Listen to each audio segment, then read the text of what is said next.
नमस्कार दोस्तों, स्वागत है आपका एक और नए वीडियो में। आज हम बात करने वाले हैं एक ऐसे म्यूचुअल फंड के बारे में जिसका नाम है SBI multi asset allocation mutual fund. Normally क्या होता है कि इस टाइप के फंड में एक हाइब्रिड फंड है, इसमें तीनों कैटेगरी के एसेट में इन्वेस्ट करते हैं। फंड के बारे में बात करें उससे पहले हम थोड़ा सा एसबीआई म्यूचुअल फंड के बारे में बात करते हैं।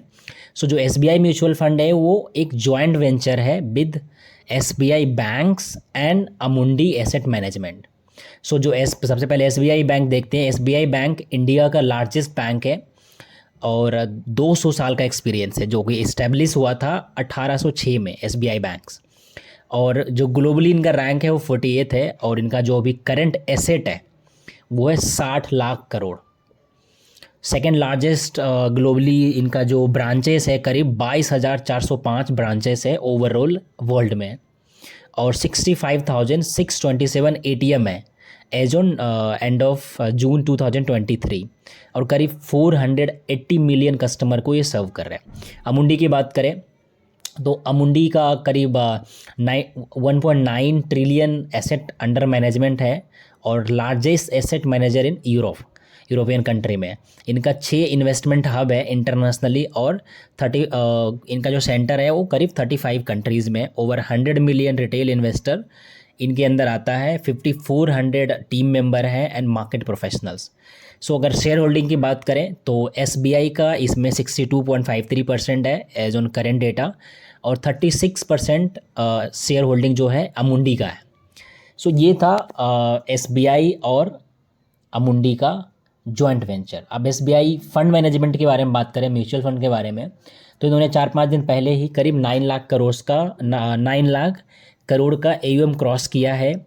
और इनका करीब 68 प्रोफेशनल के साथ ये काम करते हैं, और 15 million folios related to individual, corporate and institutional investor है।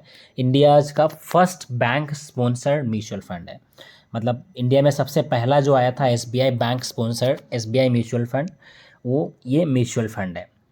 तो उसके बाद हम बात करेंगे कि फंड कैसे काम करता है। नॉर्मली इसमें क्या इक्विटी है, डेट है और गोल्ड है। गोल्ड इक्विटी इसलिए रखा गया है कि जब भी इन्फ्लेशन सिनारियो आए, राइजिंग इन्फ्लेशन सिनारियो आए, तो वहाँ पे इक्विटी ज़्यादा अच्छा काम करता है। डेट इसलिए रखा गया है जब भी लो ग्रोथ हो, मतलब इकोनॉमिक जो जीडीपी ग्रोथ होता है वो कम होता है, या फिर डिस इन्फ्लेशनरी इन्वायरमेंट हो, तो वहाँ पे डेट बहुत अच्छा काम करता है। तो वहाँ पे डेट का पोर्शन बढ़ा देते हैं जब भी डिस इन्फ्लेशनरी इन्वायरमेंट होता है। और गोल्ड इसलिए रखा जाता है क्योंकि जब भी हाई इन्फ्लेशन इन्वायरमेंट हो तो वहाँ पे गोल्ड की वेटेज बढ़ा देते हैं। ऐसे इनका जो मैक्सिमम है 10 to 30% ही है, बट वहाँ पे जब भी ऐसा इन्फ्लेशन सिनारियो आता है, क्योंकि गोल्ड को हम बोलते हैं इन्फ्लेशन हेज, तो इसलिए गोल्ड रखा गया है। और जब जब भी इन्फ्लेशन हेज का काम करता है, मतलब इन्फ्लेशन हाई होता है, तो गोल्ड का वेटेज बढ़ा दिया जाता है। नॉर्मली क्या इक्विटीज़ जो है 35 to 80% मैक्सिमम रख सकते हैं, मिनिमम 35% रखना पड़ेगा क्योंकि डेट कैटेगरी है, और मैक्सिमम इक्विटी 80% तक रख सकते हैं। डेट की कैटेगरी ये लोग 10% to 55% तक रख सकते हैं, और गोल्ड सिल्वर कमोडिटीज़ में 10% to 55% तक रख सकते हैं, और रीट्स में और इन्वेस्ट में आपका 0.10% तक रख सकते हैं। ये था इनका मल्टी एसेट एलोकेशन कैसे काम करता है। नॉर्मली इसका जो एक खासियत है, जो स्पेशलिटी है अभी म्यूचुअल फंड मार्केट में, वो ये है कि 1 अप्रैल 2023 के बाद जितने भी डेट फंड था, short term debt fund, ultra short term, medium term, corporate bond, इसका जो टैक्सेशन था, पहले क्या था, डेट का टैक्सेशन में अगर 3 साल के बाद म्यूचुअल फंड निकालते हैं तो आपको इंडेक्सेशन विद बेनिफिट दिया जाता था 20%, जो उसका टैक्स स्लैब था।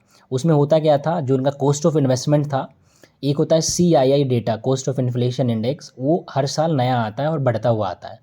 तो जब भी टैक्स कैलकुलेशन होता था तो उसको इंडेक्स किया जाता था, मतलब जो कॉस्ट ऑफ इन्वेस्टमेंट था उससे बढ़ जाता था, और जब कॉस्ट ऑफ इन्वेस्टमेंट बढ़ेगा तो उससे क्या होगा, प्रॉफिट कम हो जाता है, तो टैक्स कम देना पड़ता था। तो ये चीज़ हटा दिया गया था गवर्नमेंट के द्वारा 1 अप्रैल 2023 के बाद। लेकिन अभी भी ऐसे कुछ म्यूचुअल फंड एग्जिस्ट करते हैं मार्केट में, जो अभी भी डेट का टैक्सेशन इंडेक्सेशन विद 20% आपको अभी भी देता है। उसमें से एक ये है एसबीआई का जो मल्टी एसेट एलोकेशन फंड है, उसमें अभी भी आपको डेट का टैक्सेशन मिलता है। अगर थोड़ा सा हम फंड के बारे में बात करें तो ये हाइब्रिड कैटेगरी का है। इनका जो बेंचमार्क है वो स्कीम बेंचमार्क 45% S&P BSE 500 है, 40% CRISIL composite bond fund index है, 10% डोमेस्टिक प्राइस ऑफ गोल्ड है, plus 5% domestic price of silver है। मिनिमम इन्वेस्टमेंट 500 का है और maximum investment minimum investment for SIP 500 का है और मिनिमम इन्वेस्टमेंट फॉर लमसम 5000 का है। फंड का जो लॉन्च डेट था वो था 1 जनवरी 2013।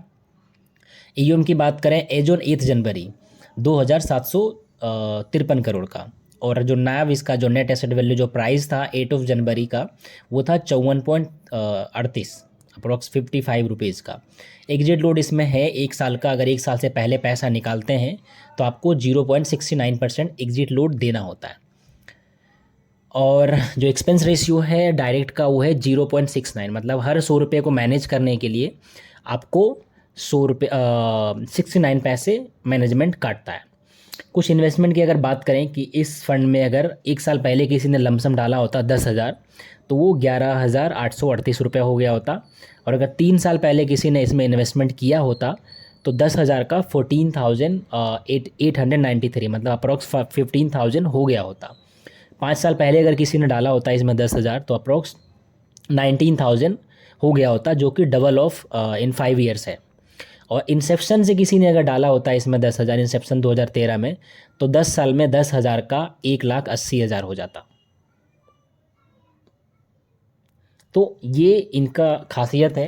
और अगर टॉप होल्डिंग की बात करें तो इसमें SBI गोल्ड ETF जो कि 11.84% है, government of India 8.4%, Tata technology 3.45, Godrej industries 2.76 और स्टेट गवर्नमेंट ऑफ राजस्थान जो है तो ये इनके टॉप होल्डिंग है। इंडस्ट्री वाइज देखेंगे तो फाइनेंशियल सर्विसेज 28% है। सबसे जो ज़्यादा वेटेज है वो फाइनेंशियल सर्विसेज का है, जिसमें बैंक्स आते हैं, फाइनेंशियल सर्विसेज आते हैं, NBFCs आता है, जितने भी इंश्योरेंस कंपनी सब इसी में आ जाते हैं। ETF डाल रखा है इन्होंने 11.84, वही जो गोल्ड का ETF है, तो गोल्ड का जो भी वेटेज है वो 11.84% है। सो ये था SBI का मल्टी एसेट एलोकेशन फंड। आप उनके वेबसाइट पे जाके या माई कैम्स ऐप है या SBI म्यूचुअल फंड का अपना वेबसाइट है इन्वेस्ट करके, उसमें आप जाके इन्वेस्ट कर सकते हैं। SIP के लिए रिकमेंडेड नहीं है क्योंकि ये हाइब्रिड कैटेगरी का है प्लस डाइवर्सिफाइड है। अपने हिसाब से ये जो इनका टाइप एसेट क्लासेस है वो चेंज कर सकते हैं, ऊपर नीचे कर सकते हैं। तो आई थिंक ये जो है this is good for lump sum investment. SIP के लिए आप कॉन्ट्रा फंड है इनका, PSU फंड है, PSU इक्विटी फंड है, इंफ्रास्ट्रक्चर फंड अभी अच्छा है SIP के लिए। स्मॉल कैप में कर सकते हैं, हालांकि स्मॉल कैप प्रीमियम पे चल रहा है, एक्सपेंसिव है इंडस्ट्री वाइज मार्केट वाइज, लेकिन उसमें आप फिर भी SIP स्टार्ट कर सकते हैं।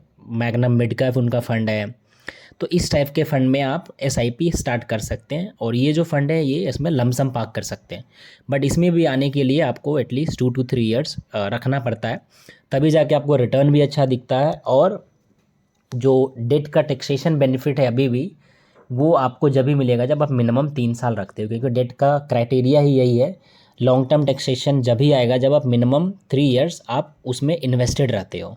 उससे पहले निकालते हो तो नॉर्मल जो आपका टैक्स होगा वो टैक्स स्लैब में जाएगा। अगर आप 10% में फॉल करते हो तो 10% टैक्स जाएगा जो भी आपका प्रॉफिट होगा, और अगर 20% में फॉल करते हो तो आपको जो भी आपका प्रॉफिट होता है, जो इन्वेस्टमेंट था, जो करंट वैल्यू है, जो भी बीच का डिफरेंस है वो प्रॉफिट है, तो उस पर 20% 30% जो भी आपका स्लैब है वो जाता है। अगर वही 3 साल आप होल्ड कर लेते हो तो 20% विद इंडेक्सेशन होता है। इंडेक्सेशन क्या है, आपका कॉस्ट ऑफ इन्वेस्टमेंट हमेशा ज़्यादा हो जाता है। इससे क्या होता है, आपका प्रॉफिट कम हो जाता है, प्रॉफिट कम होने से आपका टैक्स कम जाता है।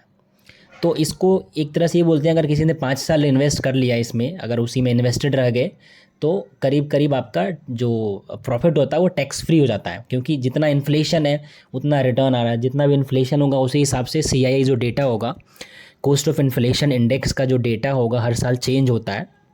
मैं यही दिखा रहा हूँ, ये डेटा है, तो ये हर साल चेंज होता है इन्फ्लेशन के हिसाब से। तो उसी तरह से आपका जो रिटर्न बनता है उसमें से इन्फ्लेशन माइनस हो जाता है, तो 5-6 साल के बाद आपका टैक्स जीरो हो जाता है इसके जो भी प्रॉफिट होता है। तो आप ये देख सकते हैं, इनके वेबसाइट पे जाके इन्वेस्ट कर सकते हैं। और वीडियो पसंद आया तो लाइक करें, चैनल को सब्सक्राइब करने और शेयर करें अगर किसी के साथ आप कर सकते हैं, आपको अच्छा लगा वीडियो तो। थैंक यू, धन्यवाद, मिलते हैं अगले वीडियो में।